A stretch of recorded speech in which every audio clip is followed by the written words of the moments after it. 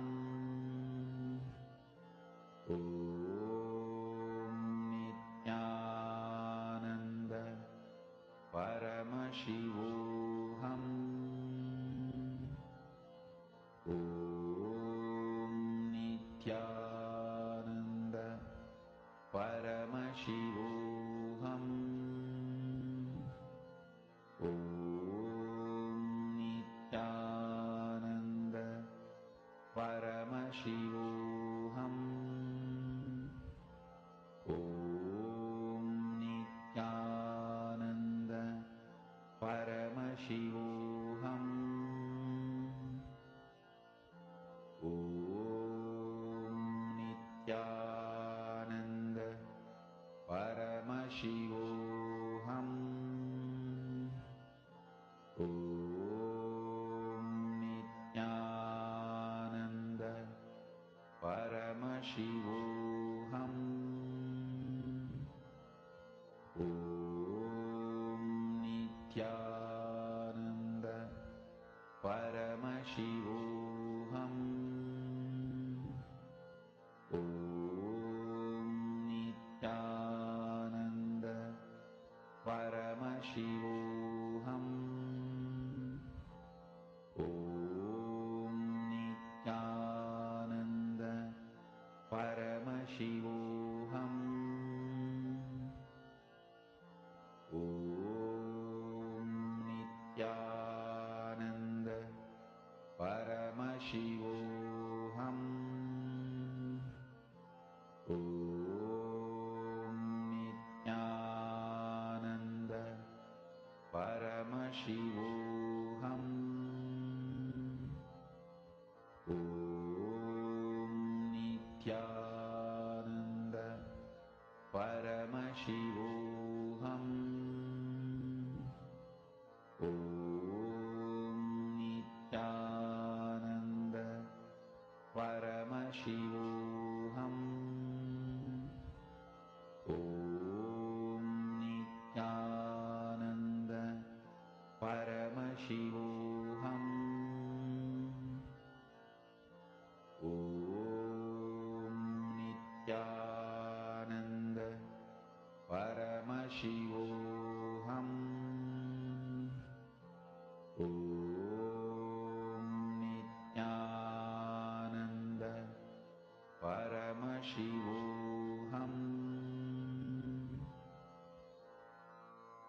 Mahamahavagya, spiritual lullaby for Samadhi, and Suprabhatam, wake up call, wake up song for Paramashiva.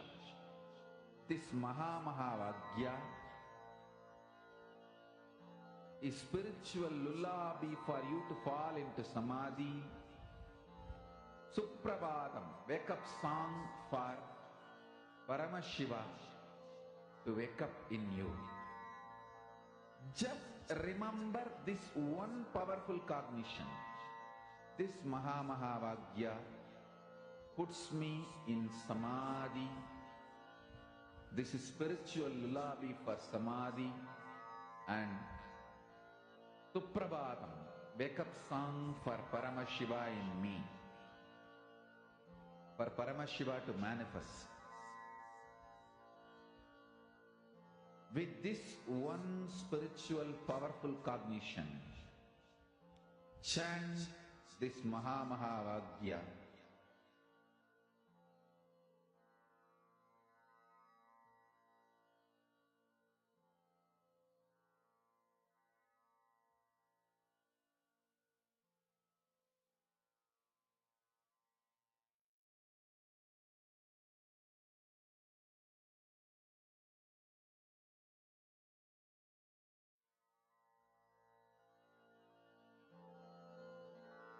Mahamahavagya, spiritual lullaby for Samadhi, and Suprabhatam, wake up call, wake up song for Paramashiva. For Paramashiva to manifest. With this one spiritual powerful cognition, chant